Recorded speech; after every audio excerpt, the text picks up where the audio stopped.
Good morning. And this morning we have Judge John J. Grady with us. Thank you, Judge, for participating in the project, helping us out. And in our conversation, we started to get into some ideas about your background. And you said you went into law a little late in life at age 46. Do you want to? Well, like everyone else, I got out of high school, went to college, and in my second year of college, I left. I do a lot of swimming, and I do a lot of. I was a pretty good diver, and I tried hard to get a scholarship, but Villanova, where I went, Yeah. at that time, interesting enough, it was Judge Geis's brother. No who kidding. came in as the new coach. And I just couldn't get a scholarship. Yeah. And I had an offer to go with a guy by the name of Bob Maxwell, and he was a Olympic diver at one time. And what he did was he had places in Miami Beach down in Bal Harbor. Uh-huh. And basically what I did was I was a cabana boy, and then we would put the shows on. And I was I was like a clown diver in these shows. So that was about a two and a half year stretch, and it was sort of interesting. I'll bet. It sounds it. For a young man. And then I came back to Philly, and I worked in sales, and I sold life insurance,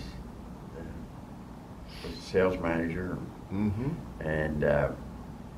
and then I decided to go back to college, so I went back to college at night. All right. And I graduated from college, and interesting enough, it was in this building. In City Hall? No, that everything happened. Okay. The late Judge Merarkey was active with the Delaware Law School.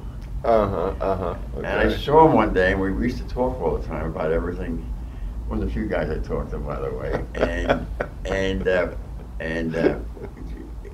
he said to me, "You know, I'm with Delaware Law School. Do you ever think of going to becoming a lawyer?" I said, "Well, that was my thought really when I went to college some years ago." Right. So he set me up to take the LSAT test. I took the test, got accepted.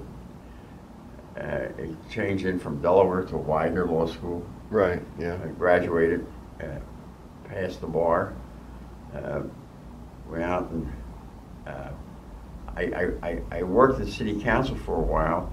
The minority party in those days, and still is, by the way, is the Republican Party. Yeah. And I became counsel to the minority, and that's how they used to confuse everybody. But basically what it was is that I went over all the legislation and wrote legislation and did things like that. Then I was fortunate enough to go, a friend of mine needed some help around the office, so I went with him as Joe Bongiovanni attorney. Right. And I did some of his work, and then got some of my own work. And I was in politics up in Overbrook, and there was a supermarket across the street from where my friend had a cash checking agency. Yeah. On the second floor, I put a little satellite office, and it was really a builder of business. I did very well from that. Yeah. From that office. It's the tag company's called Anthony Amon Tags, and I was a friend of his, so we had a little office up there. Then I used to drag him downtown, and the funny thing is that they didn't want to come downtown. And the office wasn't much, but they rather prefer to park their cars there. Yeah. So I practiced law there, and then I wanted to become I started becoming a judge, and so I went, did a lot of talking about it, and lo and behold, the Republican Party, Bill Meehan, Right. put my name with Governor Ridge. Okay. And after a few interviews, he appointed me to municipal court. And then The first time. first thing. Yeah. Then I ran and I lost. Okay. Then he reappointed me to municipal court. And then when it was time to run, it was very interesting. It was St. Patrick's Day, and I was up at Board and Shampoos. For an O'Grady? Yeah. St. Patrick's Day, yeah. Right, right. And what happened, I'm sitting there and I get a call. It was from your pathonetary's office. Okay. And they say to me, you know, you got number 1. On the ballot? On the ballot. So I'm great. So I come down here. I was doing preliminary hearings up there. Yeah. And a guy is walking down the street. He says, 2. I don't know what he's really talking about. Yeah. I came to my office. I got a call. I found out that I not only got number 1 in common pleas, Yeah. but number 1 in MC court. Oh, no kidding. And on St. Patrick's Day. So, Yeah. So the newspaper called me up and said to me, Everything's going right. yeah, well, how do you say this? I said, well, maybe it's because St. Patrick is my honorary chairman. Okay. And with that, it gave the campaign traction. Yeah. And I could see how that would happen. Yeah. And we went out, we worked hard, and we got elected to the Common Pleas Court. Well, that's great. Congratulations. Mm-hmm. We're happy that you did, by the way. Mm-hmm. Wow. Now, how is would you say, the practice of law has changed since that little office in the tag company to today?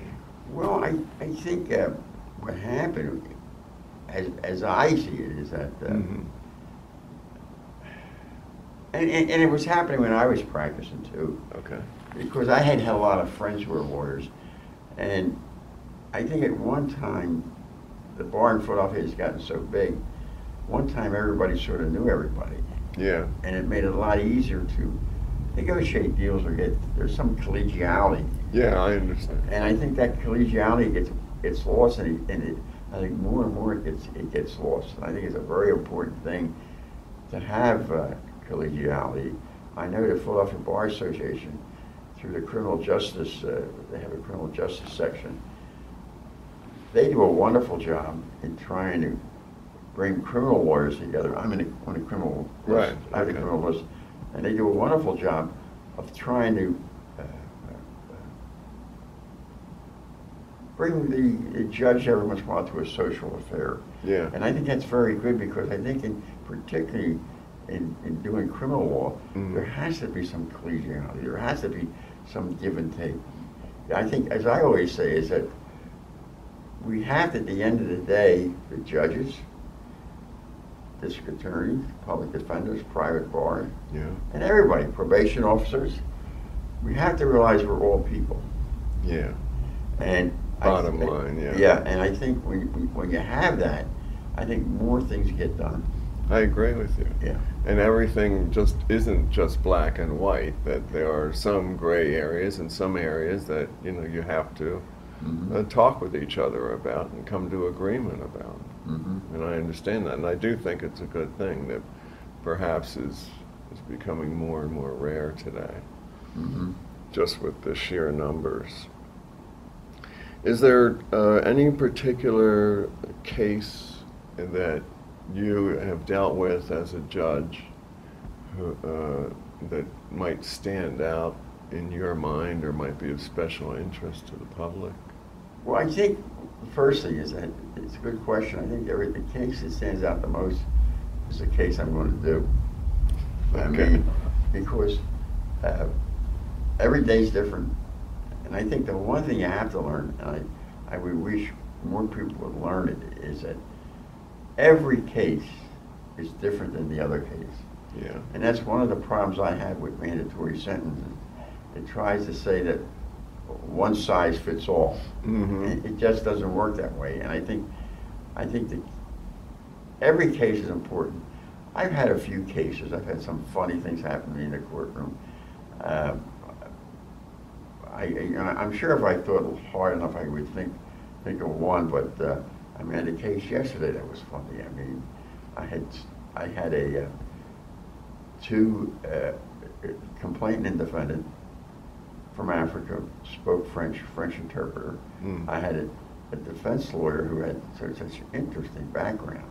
I mean, he was from Ireland. His father was a diplomat in Ireland. He studied at The Hague. He studied at he went to the Dutch schools. He was very continental, and he had quite a mix. Yeah, and he really went to Trinity College for his undergraduate work. Wow. And you know, we're here in a courtroom in Philadelphia with these dynamics, and you know, and the incident happened in the bathroom, and and in the bathroom, you know, and between the French, right, and him, and then a Philly guy. It was sort of interesting. Yeah, I'll bet it was an interesting interplay. Yeah. Of language, if nothing else. Yeah. That's great. I was wondering about the practice in the courtroom. If you've noticed that the conduct of cases has in any way changed generally inside the courtrooms. Well, I think, unfortunately, most of the criminal situation, a great deal of it comes from drugs in one way or another. I mean, Yeah. Either directly or indirectly. Yeah. And you know, we started a war on drugs some years ago, and we just consistently lose that war. And That's true. And we must be doing something wrong, and I think part of it is, I think it tells something about our society.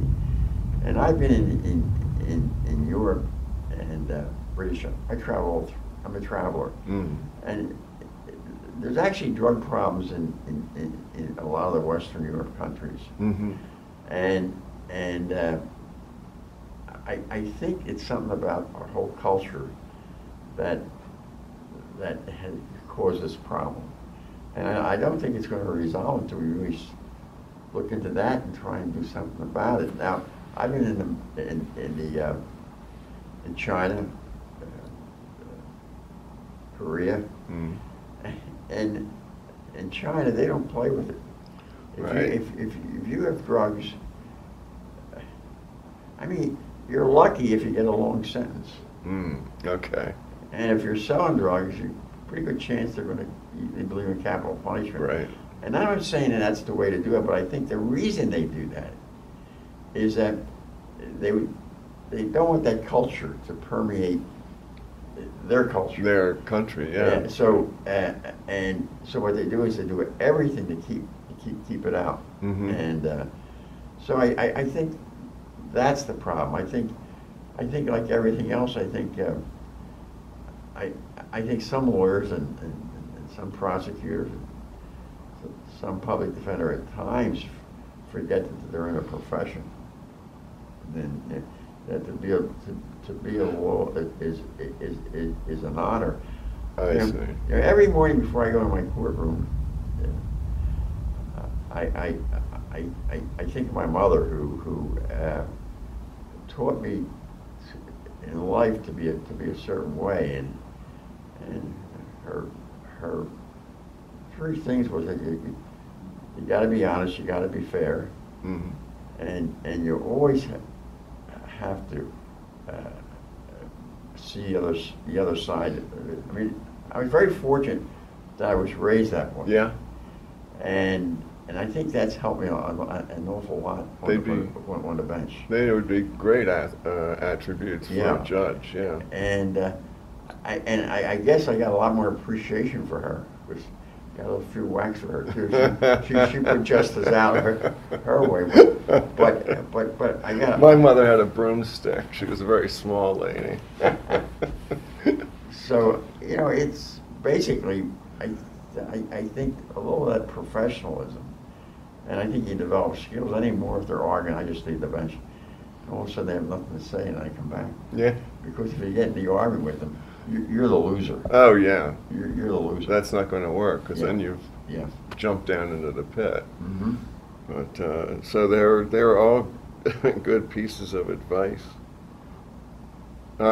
Is there anything else that you might want to share with us today?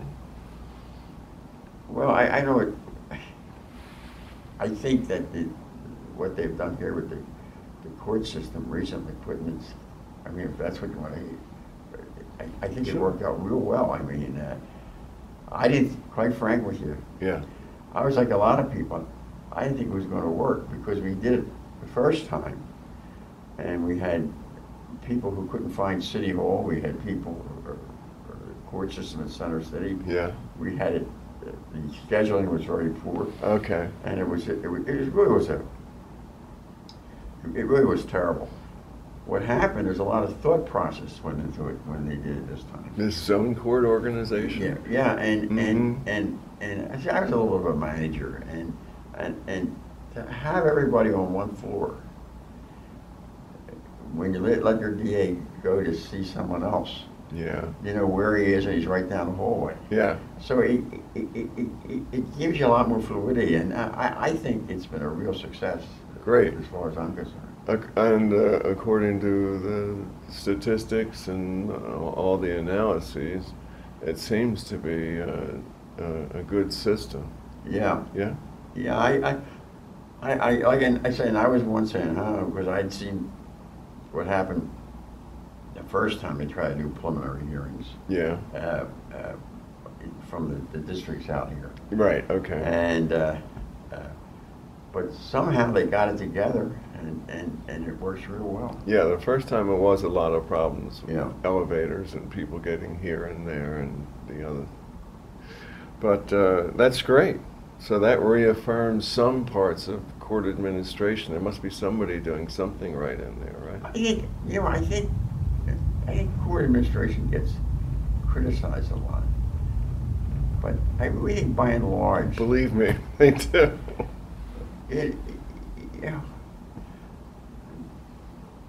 But No. no, they're very good. I think, and I'm not putting anyone out, but I really think that in management, and it's happening, but I think the new district attorney is trying to do this because he puts a high priority on management too. Mm-hmm. But I think the DA has to come into the 21st century. Sure. I mean, and I give you an example. Okay. It's a very simple example. You come into a room, you have defense lawyers there. Right. And if you tell the worst joke in the world, they'll laugh at you. They'll do everything to want to know you. And then you come into the DA and they want to fight you. And then the manager wants to fight you. I mean, I think they took the Dale Carnegie course and they flunked it. Really. The whole bunch of them. I mean, but I think that's changing. Yeah. I just told you about dialogue. There's got to be dialogue with Right. everybody. Yeah. Okay. And they got to realize that, and we have to realize that we have to be growing up the way that we deal with these problems. Yes. There's like an immaturity that goes through the whole system. Okay. And one department, and I think this court administration, this has happened about the last, I don't know, 5, 6, 7 years, has really come into it and done a good job. I really That's believe great. that. That's great. It's not because you're here. Really. Thanks very much. I appreciate your being with us today, Judge. Yeah. And all the great advice that you've given us. Yeah. All right then. Judge John J. O'Grady.